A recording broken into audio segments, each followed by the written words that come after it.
The great Bobby Belt. Bobby Belt is an idiot. Don't make me take off my belt. Don't make me take off my belt. We're not. Over to you, Bobby. How do we grade this Cowboys coaching staff? I'll tell you what, the social media response, I don't know how the fan text is going to feel about it. The social media response to these hires the Cowboys have made that Schottenheimer's put on the staff has been pretty positive. There's been a lot of positivity surrounding this, but I wanted to talk specifically about a strategy that they're using this time around that they never really have in the past, and that is they are leaning in on college coaches this year. Last week, they ended up hiring Derek Foster as the running backs coach, but in that process, that ultimately came down to a money question. They weren't going to be able to pay the money, I don't think, to get Rashad Samples here away from Oregon or to get Tashard Choice. The check I would write. You wouldn't believe the check I would write. And that's in a category that doesn't affect the cap. I will say, though, $1 million for a running backs coach is probably going to be a little steep for them. That's just not the norm across the NFL. But Tashard Choice, they were interested in hiring a college running backs coach. The offensive line coach, Connor Riley, who they just recently hired away from Kansas State, Cooper Beebe's coach. That's a college coach. John Owning, who was on G-Bag a couple weeks ago, tweeted, "This year will be Dallas's best O-line coaching environment since Callahan, and it ain't close. Love what they've done at OC and O-line coach. Both are proven player developers who can also design run schemes well." Yeah, and so that's all encouraging. Clayton Adams, who we talked about, he was a big time. He was listed as one of the future names to watch as a head coach in the NFL by Sports Illustrated the last 2 years. So all of that really encouraging. And then they made their wide receiver coach hire. And I had heard a little rumbling about they were considering two different names, both of them from the college ranks. And they end up hiring Oregon's wide receiver coach, Junior Adams, which is interesting for a couple reasons. First off, and the one that I didn't see a lot of chatter about yesterday, he coached receivers at Prosser High School in Washington in 2007, which is Kellen Moore's alma mater. He was an assistant for Kellen Moore's dad at Prosser High School in 2007 as the wide receivers coach. That was Kellen's first year at Boise State when he redshirted. But the other aspect of this that's interesting for a lot of people. How many times are you going to say interesting? Where's the bell? bang? Yeah, Where's the bell? Where's the ding bell? Right over here. He was the receivers coach for Cooper Kupp at Eastern Washington. And with Cooper Kupp freshly on the block, people are now digging up old quotes from Cooper Kupp where he starts talking about nobody's better at getting the most out of you than Junior Adams. I love him. Oh my gosh, he's one of my favorite coaches of all time. Cooper Kupp is a massive fan of Junior Adams. Are we connecting unnecessary dots here? Yes. Could it be? We need a number two receiver. We need a number two receiver. It seems to make sense. Wouldn't Cooper Kupp be willing to? One of my favorite coaches. I'm willing to sacrifice this. I don't know if that's going to override the finances. Probably is not going to. But regardless, the question here Maybe he'll go where Matt Stafford goes if Sean McVay finally pushes him off the cliff. The interesting aspect here. The interesting aspect here is the fact that these Schottenheimer hires on offense, he has never worked with Clayton Adams. Junior Adams is a college coach that they're not connected to. Riley is a coach who he coached BB, but the staff doesn't really have connections to him. Whenever we talk about, this buddy system, and it's the good old boys network, and I know this guy, so I'm going to hire him, or I worked with his dad, so I'm going to hire him. Schottenheimer, to his credit, looks like is filling out the offensive staff exclusively with just people that he thinks are, I'm hearing good recommendations about this guy, let's hire him, or let's do this or do that.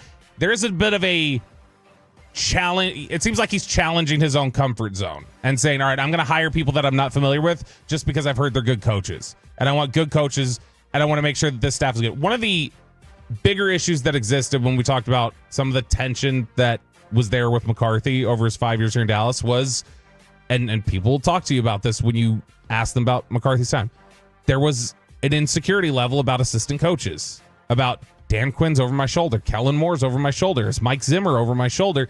That created a little bit of unease, and it at least looks like Schottenheimer's willing to say, get me young, get me forward-thinking, and get me guys that I don't care if they may be a threat. I want a great coaching staff, and that's what I want to build. And from that perspective, at least, I think Schottenheimer deserves an A to this point for how he's built the coaching staff, personally. Well, Deion Sanders was asked by everyone in New Orleans about coaching here.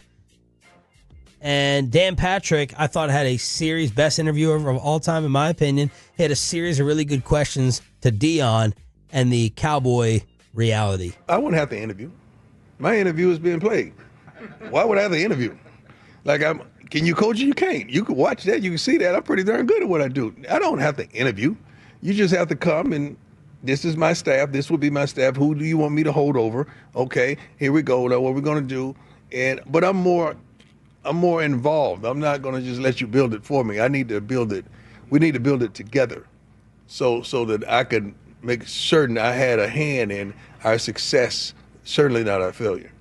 Did you want to be asked to coach the Cowboys? I love the college football game. I'm built for the college football game at this point in my life. And I'm not doing nothing at that next level without my sons. Everybody know that. Why would I do that? Why would I go coach against my son? Who wants to do that? Who signs up for that? Hey, I want to go coach against my son. What idiot does that? No, if that was going to happen, that would be one of the contingencies. That's the whole thing. Like, he was never going to come coach here the moment that the Giants got in the top 3 or whatever, where that potentially they could draft Shador, and he coached against him twice. Or they get Travis Hunter. He not coached against him either. He is better for the college game. That's the dumbest thing. He didn't have to interview. What? Of course you did. Yeah. I thought it was interesting what he says there at the beginning, where he said, yeah, when I come in there, I don't have to interview. I got that, but he still made it sound like his expectation was, yes, when I walk into a job, though, I'm going to be told to carry over assistants. Because he said, who do you want me to carry over? And then who do I want to put on my staff? That's part of the interview. No, and but I'm saying, like, he actually, the fact that he wants to, whenever people talk about you're going to force a coach on somebody, Deion made it sound like, totally expected. You have to carry over a couple different guys. Yes. Now, here was an interesting, I've wanted to get to this. He also said in New Orleans, I'm never coaching the pro game. He waffles based upon the opportunity. Yeah. You know, I can't coach these guys. I'm sitting down with Troy Aikman here talking to Michael Irvin. These guys can't practice like those guys did. I'm part of that cloth, and I could never deal with guys going half-assed in the National Football League. So he ping-pongs like a smart businessman would do. 100%. Now, I wanted to touch on this. I wanted to bring this up. Still wish they would have hired him. I'm curious if this is a concerning issue with Brian Schottenheimer now, based on what the statement had said. We saw the press conference. They were praising Brian Schottenheimer for, hey, he understood workflow from the top down, and he understood that he was a subordinate to Mike McCarthy, and so he bit his lip. There were a number of things that he bit his lip. All three were talking about how, look, I understood that I needed to fall in line. I needed to do this, and I wasn't there to necessarily tell Mike McCarthy he was wrong. Jeff Ulbrich, who was the defensive coordinator for the Jets and then was hired as the interim head coach of the Jets when Robert Saleh got fired, went and did his media availability in Atlanta, where he was just hired on to be the defensive coordinator for Raheem Morris. And he said the exact opposite, that his role is the exact opposite of what Schottenheimer said. So this is from Pro Football Talk. It says, Ulbrich identified another area where things fell short with the Jets during his time as interim head coach.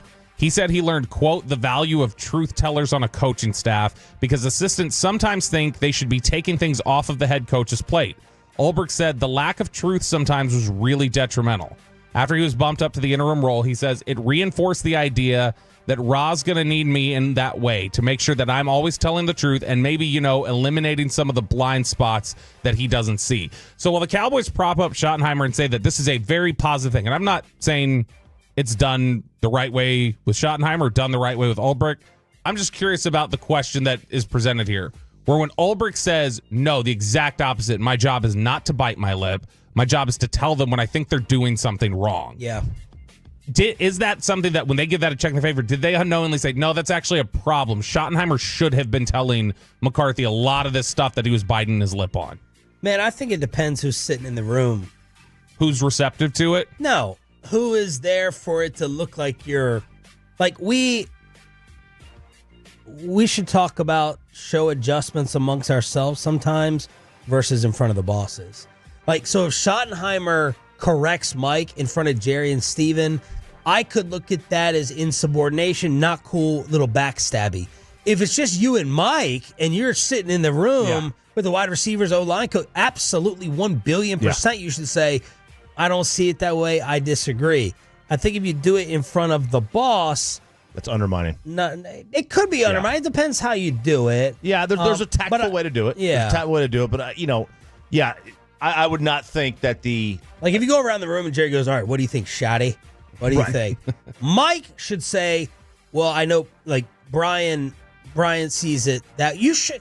Mike's job, or the head coach's job, is to set up the environment where if Brian Schottenheimer is asked by Jerry and Steven, he should feel comfortable in saying, I see it this way and I see it differently. Yeah. You should be able to openly present the differences. Like not if you say something opposite of me or different from me, it's a backstab. Right.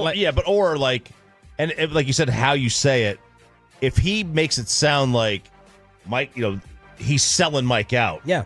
You can't do that to his boss in front of, you know what I mean? Yeah. Like, you can disagree with what he's saying, but you can't, like, try to sell him out. Yeah, like, basically, it's at that point, it may be on Mike to empower Schottenheimer to, like you say, cut him on, say, well, real quick, I know Brian sees it differently. Brian, why don't you go into some of how you view it and do that. But I thought it was really interesting that Ulbrich made it sound like, in an effort to, guys thought they were protecting me or helping me by like, I don't want to throw this at him. I don't want to do this or that.